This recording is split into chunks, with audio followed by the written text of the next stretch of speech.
Hello everyone, I greet in the name of God Almighty.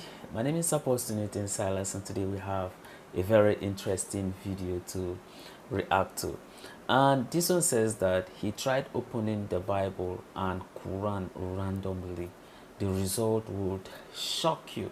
This is actually a story of a brother, and I believe that when we get down to this video, we are going to learn about some of the things he find out from these scriptures. So if today happens to be the first time of you checking out my channel, don't forget to subscribe to my channel and follow me on my Facebook and Instagram. And if you have any video you want me to react to, don't forget to drop it at the comment section and I'm going to check it out. So guys, before we get on to the video, I'm a theologian and I make this video not to discredit anyone's religion.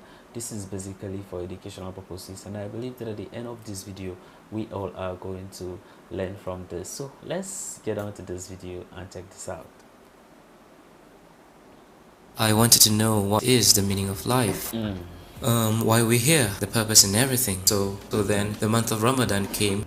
It's the fasting month for the Muslims, and I thought, okay, since if I ever want to know this lifestyle is going to suit me, I should really give fasting a shot. Maybe if I give up halfway, and then that's it. So I tried to fast, and surprisingly, I did the whole 30 days of fasting. Wow. And somewhere nearing the end of Ramadan, I had a dream. This is really actually the turning point. I dreamt that I was walking towards someone who's seated in the middle of the living room along a hallway. I was walking towards him, and he was sitting there patiently smiling. He had this radiant light. I could tell that, he's just a person and a kind soul. And he was just smiling at me directly, and he said, "Brother, when are you going to be part of the family?" And I woke up. Initially I thought, this been studying too much about the religion, I might be getting my head too far in that it's probably acting out in my dreams. Okay. But on the same day, I had a friend call me out for dinner. His name is Ibrahim, and that's when I had dinner with him, and he said, "Hey, I heard that you've been going to that Muslim convert center, studying about the religion and understanding about Islam. So when are you planning to be a Muslim, brother?" So I thought this must be a coincidence, Just when I had a dream and my friend asked me out for dinner and he asked me the same question, I was still quite stubborn, thinking that this is just pure coincidence. And I went on with my daily life, but the same dream happened again. And this time I remember the exact day and time. It was a Saturday morning around 9:30. I had the same dream and I woke up and I said to myself, "No, this can't be happening again, it must be something. Or someone is telling me something." And I decided at that point of time to test God. I said a prayer before I started to ask for directions in life, So I sat down, I just closed my eyes. I put my hands together like this and said, "Dear God, I know you exist and you're the most powerful, and you can make anything possible. Because I truly and fully believe in your supremacy and power, you can most certainly show me the way in life and the truth. And I seek your infinite wisdom and power to show me the way. Please, with all my heart, I sincerely seek your help in this. Please, let me know if, is Islam truly the religion for me? Or should I just go back to being who I was?" I said, "I'm going to test you. Unfortunately, I'm going to take a Bible and a Quran and put it beside me. I'm going to randomly flip those pages 3 times. And the first thing that I see, it has to be crystal clear, a message for me, saying to me, this is the truth, this is the way, this is who you should follow. It has to be that simple." So I'm going to start with the Bible because that's where I started. I was baptized. So I'm going to start with the Bible. So I picked up the Bible and I randomly just flipped the page. It wasn't the first page, it was somewhere in between.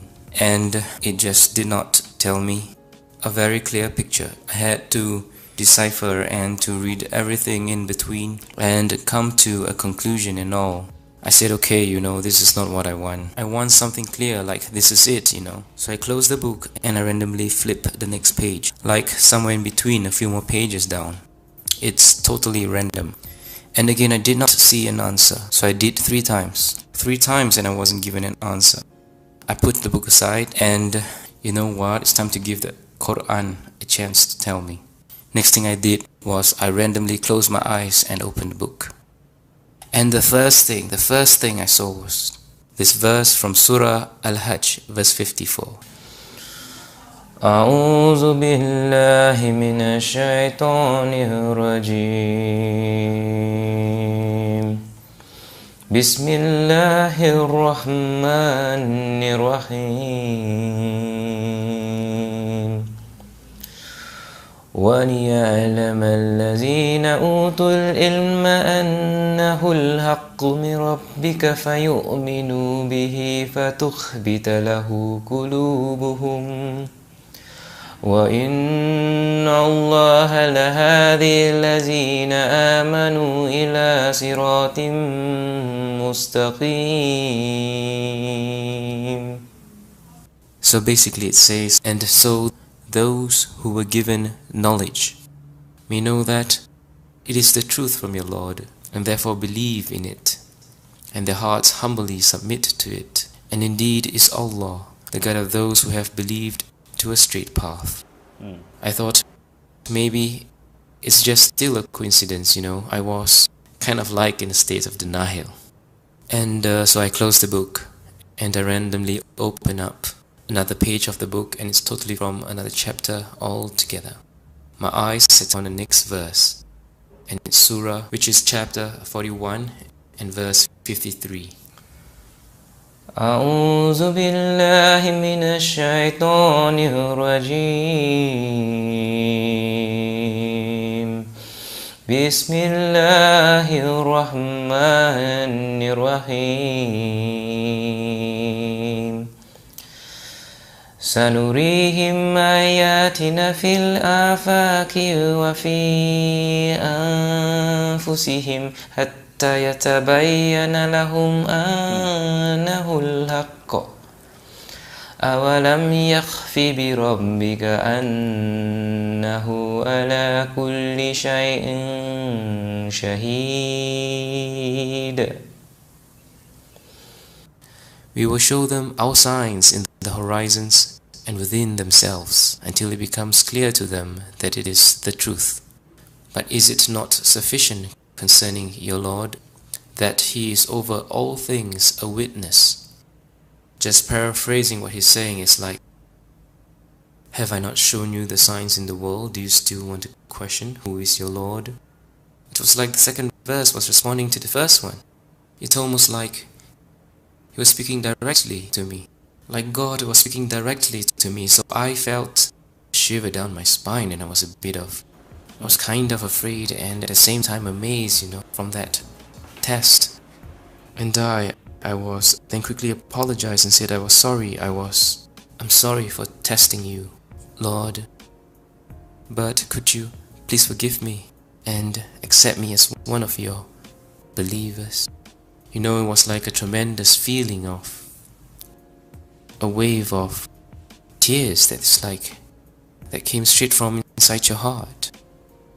Suddenly all that God is down, and I felt His presence was just there, and it was there all along.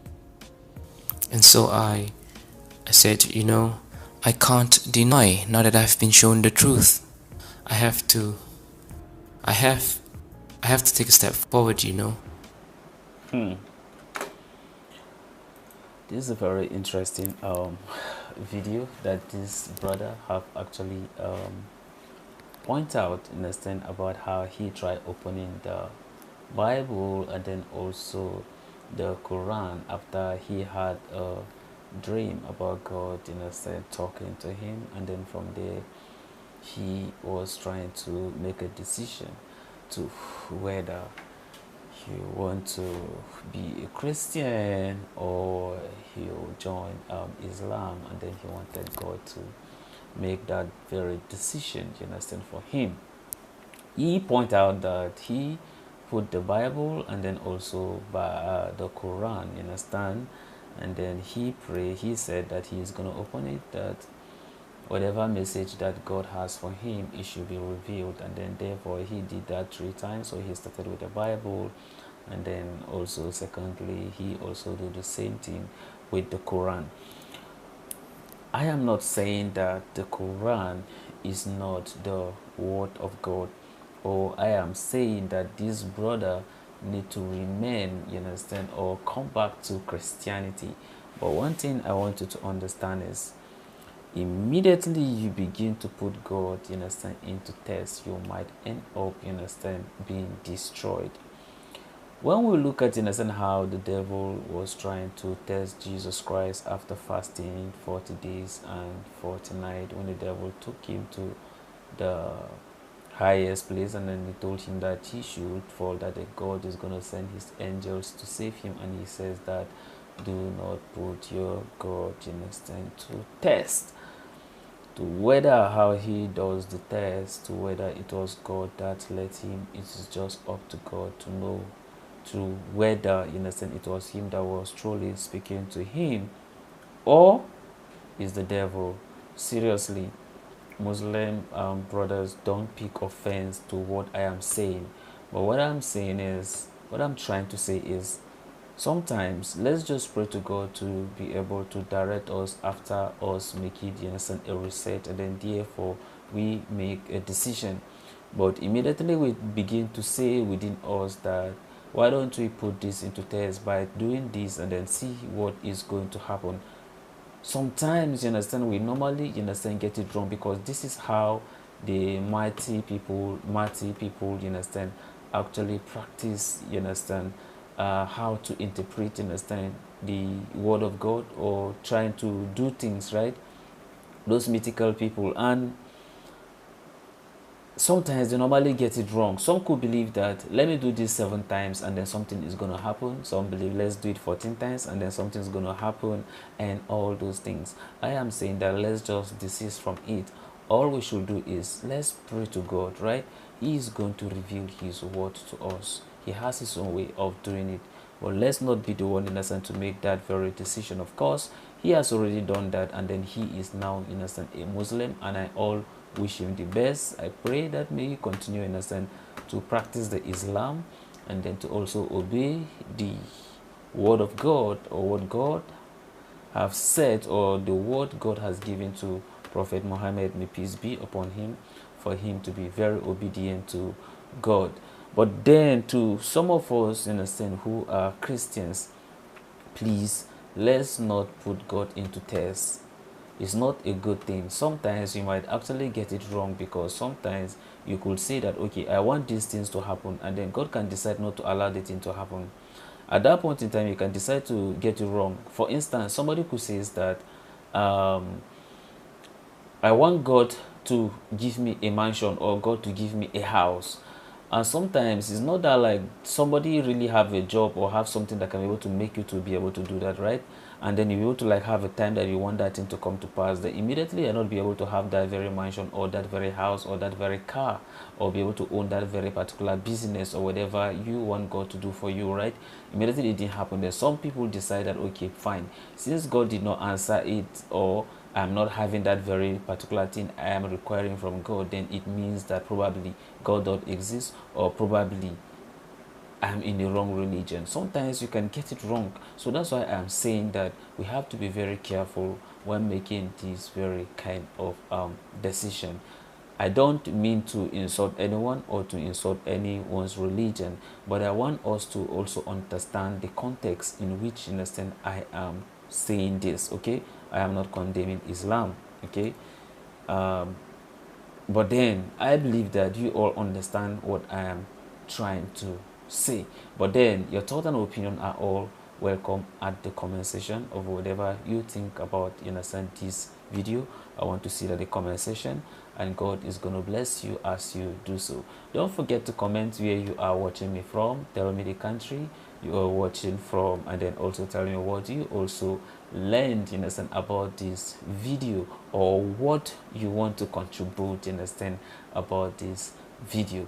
And if you are a Muslim, please try to write a short story of what happened in your life that makes you to make that very decision to become a Muslim. Same thing is also applicable to a Christian. What makes you to become a Christian? What makes you to accept Jesus Christ as your Lord and personal Savior? And what has been your experience, you understand, so far, or some of the changes you have experienced when you made that very decision? God is going to bless you, and I think that I'll check out the response, and then probably I can decide to make a very particular video, and then maybe I'll be reading out some of the comments that some of you are going to say. It will now become like a video of its own, or and then also mention the country you are actually, you understand, commenting from. May God bless you as you do so, and then you should have a wonderful day. So goodbye, and I see you next week.